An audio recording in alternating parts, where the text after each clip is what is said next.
Is it time for school to start yet? I can't get anything done.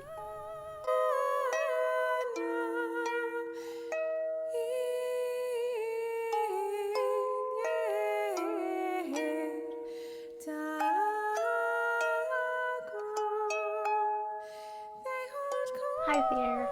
Welcome to Yarns and Yarns, episode 22.2.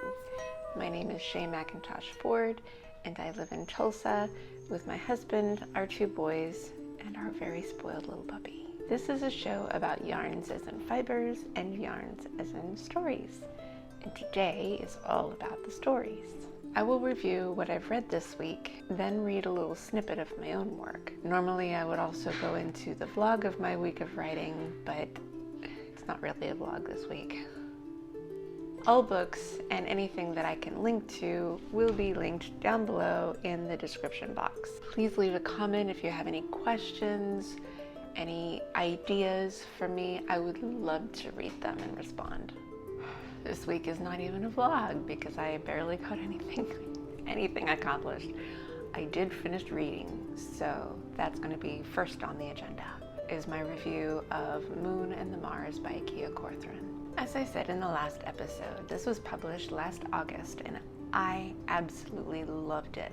I loved it from beginning to end. As I said also in the last episode, this book is set in the time leading up to the Civil War in New York City in the Five Points district. One of the biggest takeaways here is the lack of awareness we tend to have for others who are living a different situation than ourselves. The main character, Theo, has a very unique perspective coming from her mother's Irish family who escaped the potato famine of Ireland, and also her father's black family who had roots in slavery. Each nationality has their own opinion of the social hardships of the time, and it all stems from their own experiences, and sometimes their opinions can conflict, which makes it really difficult for Theo. This book also touches on the pain experienced by the suppression of women, the indigenous peoples, and even the Chinese. Oppression is an evil that society struggles to figure out how to overcome. We always say one thing and then we turn around and do the opposite. All men are created equal, and yet we turned around and created slaves.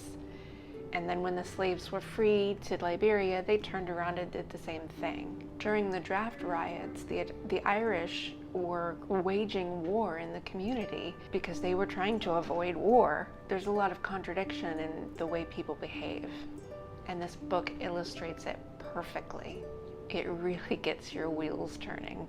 And the description of the draft riots from Theo's perspective, especially from Theo's perspective, just might get your eyes watering. It did mine. Now, in the last episode, I said that Theo had an argument with her cousin, and that was my mistake. He's not her cousin. He was taken in and treated as a cousin, and I think I just got a little confused. This book holds a huge cast of characters, and I guess I just got a little confused because the description of how he's related to her Irish family is toward the beginning of the book, and I was still trying to sort out who belonged to who and where and why. Overall, though, I highly recommend this book. It was so good. I would read it again. Because the draft riots of Moon and the Mars had to do with the Irish struggling to find work, my beta reading book right now is all about the Great Depression. I've decided I am in the mood to read to you Work Sketch, which is just, I was looking for pictures of the Great Depression era online, and I found this picture and decided just to write a little sketch about it. You know, trying to come up with a little story around this man leaning up on the wall. Here is Work Sketch. The nubs of my blunted fingers rub my shirt. Seems I do this more often without thinking. I can't tell if it's from the crazy itching where the fingers used to be, or if from trying to soothe my rumbling belly. Hunger has kept me from bothering to look for work anymore. I'm too hungry to work. When my fingers parted ways with my hands, they took my chances of paid work with them away. like a weary wife who takes away the children and all hope of a future. Why hire a man with 6 fingers when there are plenty with 10? 10 fingers get the job done better. Seems awfully nitpicky to me, but I suppose bosses can afford to be nitpicky in times like these. I've learned to be careful where I loiter. An empty storefront is best. Plenty of those around. No one complains so long as I don't block any signs. I don't see how it matters. Most of the signs entice folks to buy non-existent food. The ghost of food lingers on empty counters in the empty diners. I have a wild desire to fill my empty belly with it. But that's just my imaginative youth trying to take over. I don't blame my youth. Someone's got to provide. My buddy Jeb thinks I should keep my hands out of my bibs. Show everyone my mangled hand. I'd get more coins tossed my way. Sympathy money, he calls it.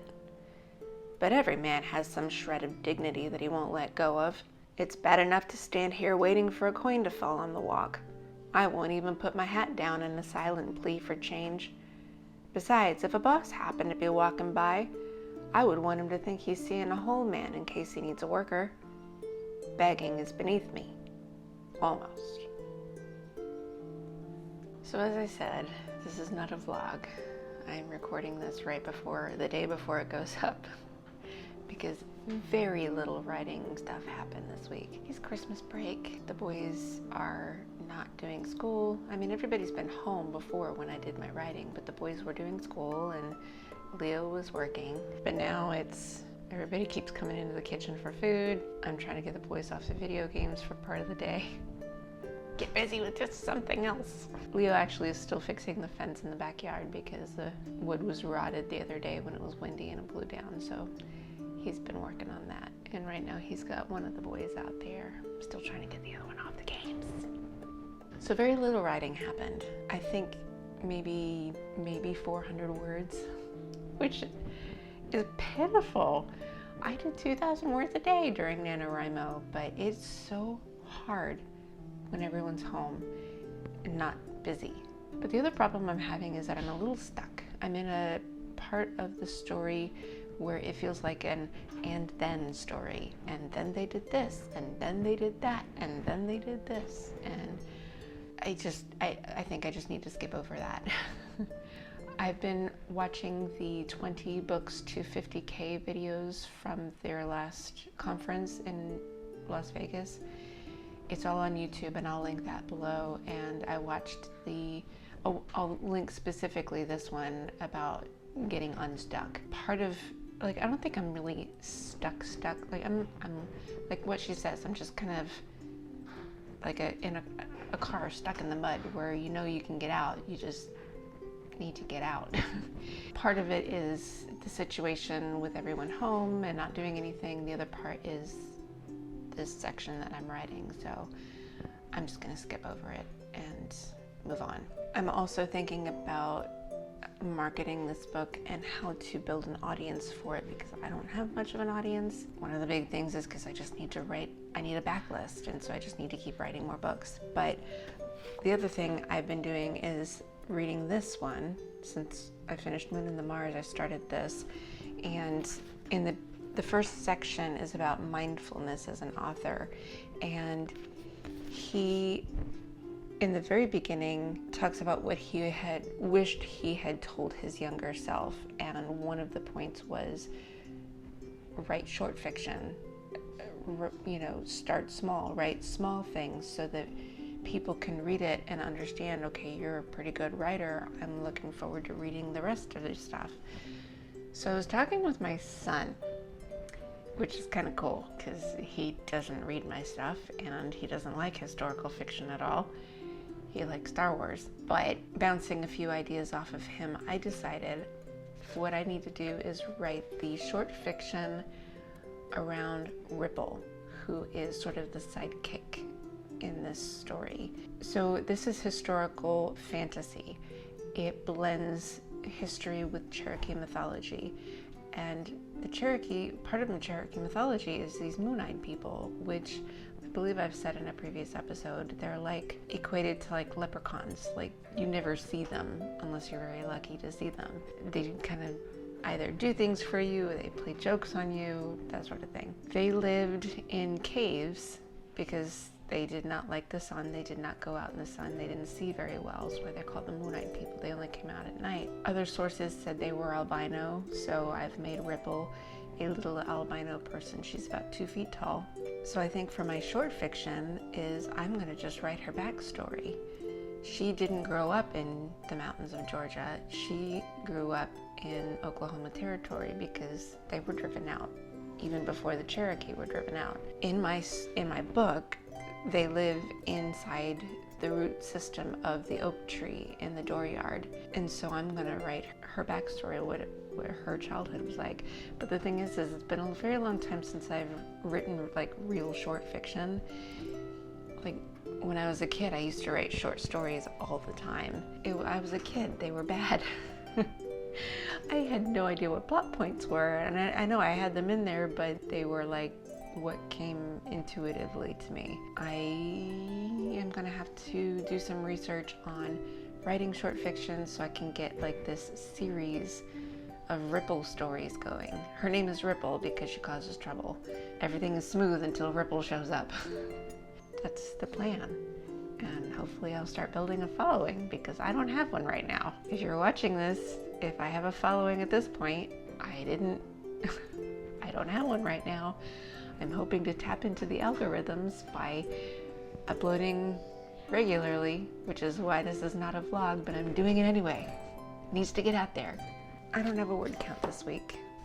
I know I wrote a little bit, which at least is something. I didn't even bother typing it up because there wasn't enough written down to bother typing up. But it's coming. When the boys go back to school and Leo goes back to work, I will be able to get my words out. 2,000 a day, at least. And that's all I have for today. I hope you get to read all the books and write all the words. Please don't forget to like and subscribe. Ring that little bell, and I will see you next time. Bye. So because of the draft riots of the moon and the as I said also in the last episode, as I said also